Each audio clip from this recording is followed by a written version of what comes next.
Du 7 au 2 août, Anthony Blinken était en visite officielle dans 3 pays africains, à savoir l'Afrique du Sud, la République démocratique du Congo et enfin le Rwanda. Ce déplacement intervient peu après la tournée africaine de Sergei Lavrov qui s'est rendu en juillet au Congo-Brazzaville, en Égypte, en Éthiopie et en Ouganda. Au même moment, Emmanuel Macron se rendait quant à lui au Bénin, au Cameroun et en Guinée-Bissau. Depuis le début de l'opération russe en Ukraine le 24 février, l'Afrique du Sud, pays leader au sein des pays en développement et membre des BRICS, a adopté une position neutre, refusant de se joindre aux appels occidentaux à condamner Moscou. Une position d'ailleurs partagée par beaucoup de pays africains.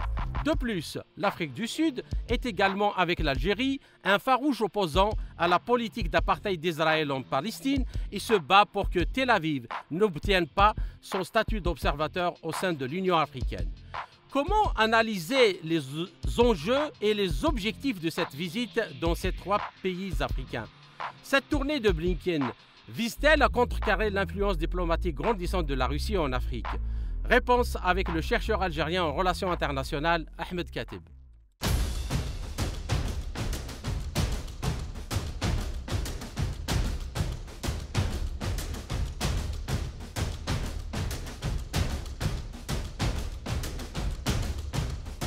La visite d'Anthony Blinken en Afrique, donc à vrai dire, il va visiter uniquement 3 pays, l'Afrique du Sud, le Congo-Kinshasa, la République démocratique du Congo et le Rwanda.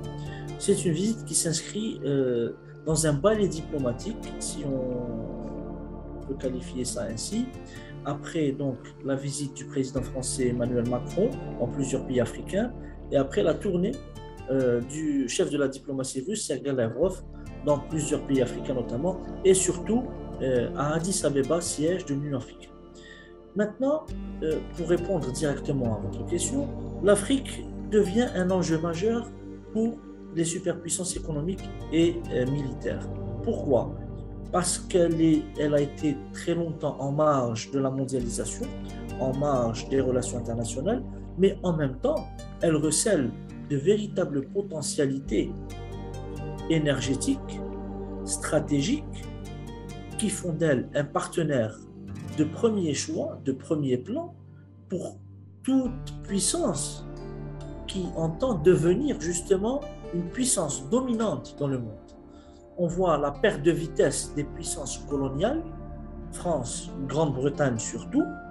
On voit le reflux notamment des États-Unis d'Amérique, après plusieurs fiascos militaires, plusieurs couacs diplomatiques avec de nombreux pays.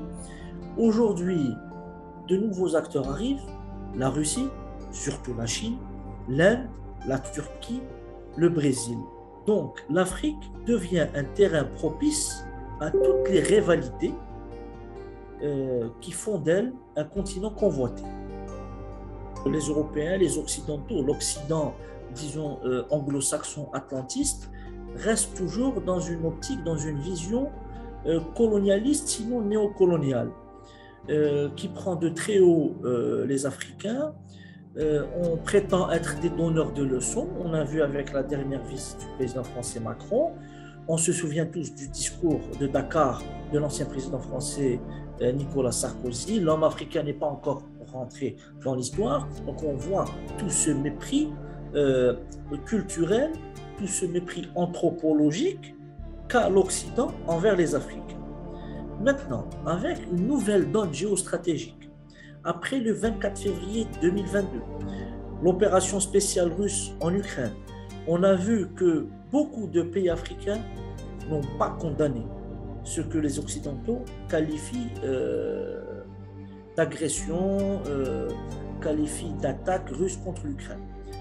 Donc l'Afrique reste attentive, elle voit le monde changer, elle a ses propres grilles de lecture, elle a ses propres intérêts, et ce qui fait que l'Afrique change un petit peu de postulat.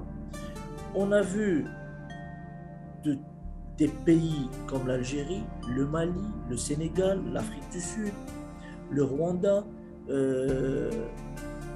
Madagascar, le Soudan, qui n'ont pas condamné justement ce qui se passe en Ukraine, à l'Assemblée générale de l'ONU. Et ça, c'est une première. On avait l'habitude de voir les pays africains s'aligner tous derrière les anciennes puissances coloniales, Grande-Bretagne, France et États-Unis. Maintenant, l'Afrique raisonne d'elle-même et a gardé raison justement de voir ses propres intérêts. L'Afrique s'est réunie à Sochi avec la Russie dans un sommet Russie-Afrique en 2019. L'Afrique représente un marché très important pour la Russie. Certes, la Russie est en deçà de la présence chinoise. La Russie est pratiquement à 2,4% de part de marché en Afrique, tandis que la Chine a pratiquement 20%. Donc l'écart est important. Mais pour les Russes, le marché africain est prometteur. Il y a certes le marché de l'armement, mais il y a les céréales. Les céréales représentent 30% des échanges entre l'Afrique et la Russie.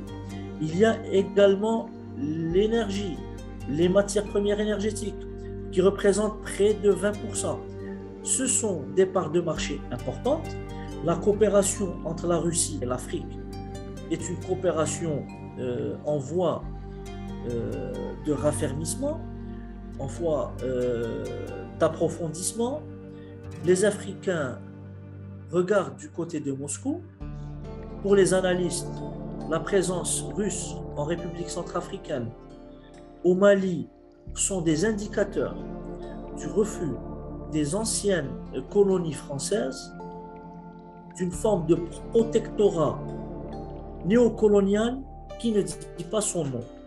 Les Maliens sortent en masse pour condamner l'opération Barkhane, pour condamner la présence française au Mali. D'ailleurs, le Mali, officiellement, a invité la France à quitter le pays il y a quelques mois. Les manifestants sortent au Tchad pour acclamer et réclamer une présence russe. Maintenant, la Russie se présente comme un partenaire des nouvelles élites africaines, ce qui n'est pas mauvais en soi. Pourquoi? Parce qu'elles ont eu, ces élites africaines, l'intelligence de vouloir diversifier leurs partenaires. Sortir du tête-à-tête entre l'Afrique et ses anciens colonisateurs est quelque chose de très important pour ces élites.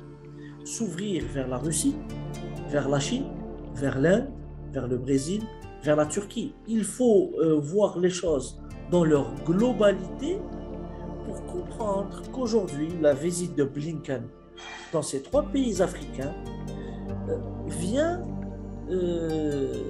pour essayer de convaincre, de rétablir des liens, surtout avec Pretoria, surtout avec l'Afrique du Sud. Rétablir des liens et entraîner les Africains dans le sillage des choix occidentaux et atlantistes. Ils ont une raison, la raison qui est leurs intérêts, et puis on va voir les résultats de cette visite.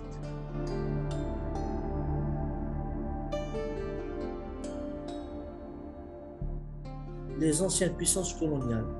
Là, je pense surtout à la France, parce qu'il y a un activisme français historique au Sahel, en Afrique subsaharienne, ce que les Français appellent avec une certaine fierté le précaré africain, qui s'effiloche, il faut le dire, jour après jour.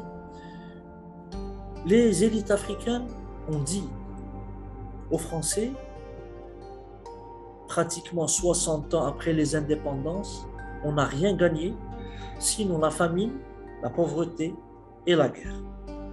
Il est temps de regarder ailleurs et d'établir de nouvelles règles de partenariat. Vous serez toujours les bienvenus, mais avec les autres. Il n'y aura plus de tête-à-tête exclusif entre un pays africain et la France, ou entre un pays africain et les États-Unis ou l'Angleterre. Pour les Africains, il y a un nouveau paradigme, c'est le partenariat gagnant-gagnant avec pratiquement tous les grands acteurs économiques de ce monde. Aujourd'hui, le continent est plus que jamais présent sur la scène internationale. Au niveau de l'Assemblée générale des Nations unies, ce sont 53 pays africains, République arabe sahraoui démocratique comprise, bon, même si elle n'est pas membre des Nations unies, mais elle est membre de l'Union africaine, donc, et elle agit en conséquence au sein des institutions panafricaines. Mais au niveau des Nations unies, ce sont 53 pays qui agissent. Au niveau des différents organes et des mécanismes onusiens, ce sont 53 pays qui agissent. C'est quelque chose de très important. Partant d'un principe, un pays, une voix, donc on voit actuellement pourquoi les États, les différentes superpuissances courtisent le continent africain, parce qu'ils veulent gagner des voix supplémentaires à leur cause. On voit le pragmatisme des uns, on voit l'intérêt des autres également, mais pour résumer le tout, les Africains pensent différemment, agissent différemment.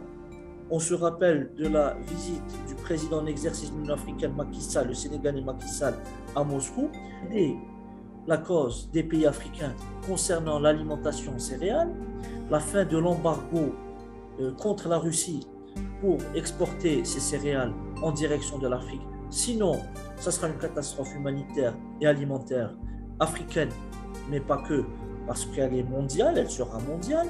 Donc, on voit un activisme africain en direction des puissances qui comptent. En retour, on voit également quelques manœuvres des trois intérêts de la part de la France, de la part des États-Unis, pour amarrer encore une fois certains pays africains au wagon atlantiste.